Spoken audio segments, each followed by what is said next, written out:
तो मेरे प्रिय देशवासियों, मैं संजय। भूख और मौत, ये दो ही वस्तुएं बड़ी अद्भुत है और सत्य है। भूख और मौत। भूख का कोई मजहब नहीं होता, भूख की कोई जाति नहीं होती, भूख का कोई धर्म नहीं होता। और भूख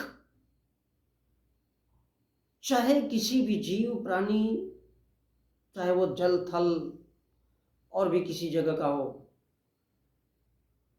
तो भूख हर किसी को महसूस होती है, लेकिन वो महसूस नहीं करना चाहता। और भूख मिटाने के लिए इंसान अपनी औलाद बेच देता है। जब भूख लगती है तो इंसान रह नहीं पाता, भूख को सह नहीं पाता। उसके लिए, भूख की पूर्ति के लिए सड़ा गला कुछ भी खा लेता है। अब भूख हर इंसान की अलग अलग होती है। किसी की भूख धन दौलत है, किसी की भूख पैसा है, किसी की भूख राजपाट है। ये सब क्या है? भूख है। भूख जिसके लिए इंसान जीता है और मरता है, इसी भूख को मिटाने के लिए इंसान व्यभिचार करता है, हत्या करता है, चोरी करता है, डकैती करता है, नशा करता है और झूठ बोलता है। इंसान की सबसे बड़ी भूख पैसा होता है। और जब पैसा कमाना होता है इंसान को, तो वही इंसान कहता है कि जब करो तब करो, नाम करो। ये सब क्या है? हर इंसान की अपनी अपनी भूख होती है। पैसा कमाने के लिए, लोगों पर राज करने के लिए हम इंसानों ने भगवान को बनाया, भगवान को पैदा किया, भगवान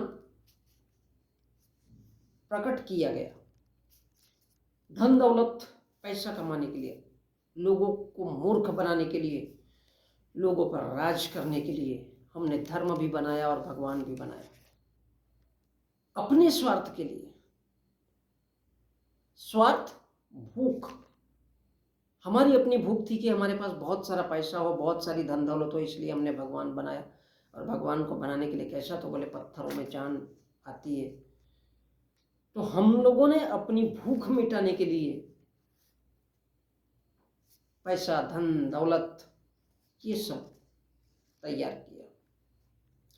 हम इंसानों ने भगवान बनाया ताकि बगैर काम किए, बगैर मेहनत किए, बगैर परिश्रम किए, खुद ब खुद हमारे पास पैसा आ सके। और इसलिए हम तुमको भगवान देते हैं, तुम हमको पैसा दो, क्योंकि पैसा ही भगवान है। मूर्ति में कुछ नहीं है। मूर्ति तो सामान्य पत्थर है, उसको तोड़ कर देखो तो पत्थर ही पत्थर मिलेंगे। और जब तक पैसा आता है तब तक ही भगवान होता है, उसके अलावा कुछ भी नहीं।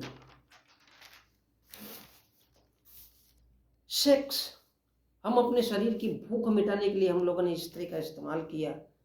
और स्त्री को भूख मिटाना है तो वो पुरुष की ओर आकर्षित हुई ताकि शरीर की भूख मिट सके। जब शरीर की भूख मिटानी हो तो जात पात, धर्म, मजहब, कोई भी इंसान कुछ नहीं देखता। बस इंसान को लगता है यार ठोक दो, एंजॉय करो। और इंसान ने ठोकना शुरू किया और नाम दिया जबरदस्ती और बलात्कार। स्त्री आजाद है, स्त्री बलवान है, स्त्री आजाद है पुरुष के जैसे।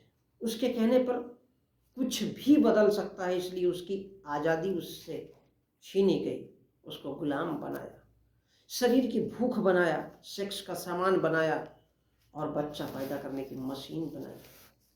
और स्त्री को इस लायक बनाया कि वो पर्टिकुलर उस मंदिर जैसी जगह में ही जा सके, पूजा पाठ ही कर सके और अपनी आज़ादी को भूला जाए।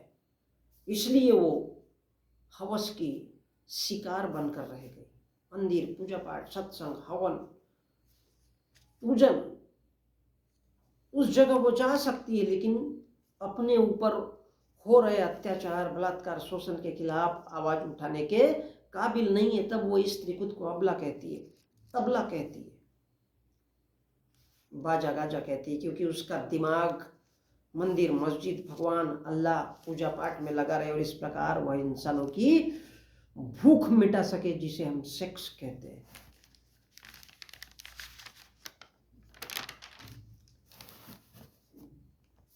अगर स्त्री को आजादी मिली तो वो खूंखार डाकू लुटेरे बदमाश आवारा इंसान को भी शेर बना देती है। दुनिया का सबसे खतरनाक आकर्षण स्त्री का होता है।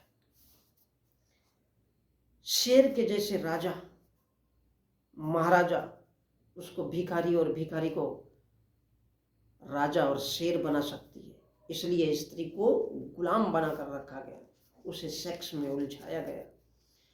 इसलिए उसके दिमाग में भगवान शैतान भूत प्रेत भरा गया, क्योंकि वो पूरा परिवार चलाती है और वही से शुरुआत होती है, क्योंकि दुनिया का हर पुरुष स्त्री के कोख से पैदा होता है। अब जीवन में एक नींद होती है,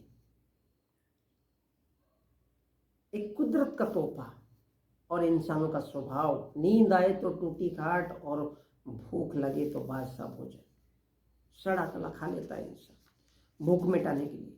तो इंसान की नींद टूटी तो इंसान का पागल होना आवश्यक हो जाता है। अगर नींद हुई तो वो सो जाता है और खुश हो जाता है।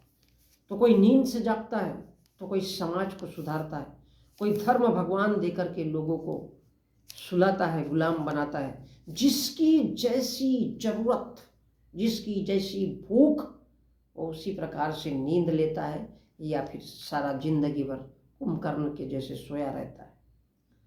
और गरीब भिखमंगे की सोच तो खत्म हो जाती है, क्योंकि वो थोड़ी सी शराब पीता है, भूल जाता है, मेहनत करता है, घर को आता है और उसके दिमाग में सवाल नहीं उठता। और दिमाग में सवाल नहीं होता गरीब भिखमंगों के, इसलिए वो सोचना नहीं चाहता। और सोचना नहीं चाहता तो उसको भूख महसूस नहीं होती, उसको ज़रूरत महसूस नहीं होती कि उसको वास्तव में क्या चाहिए।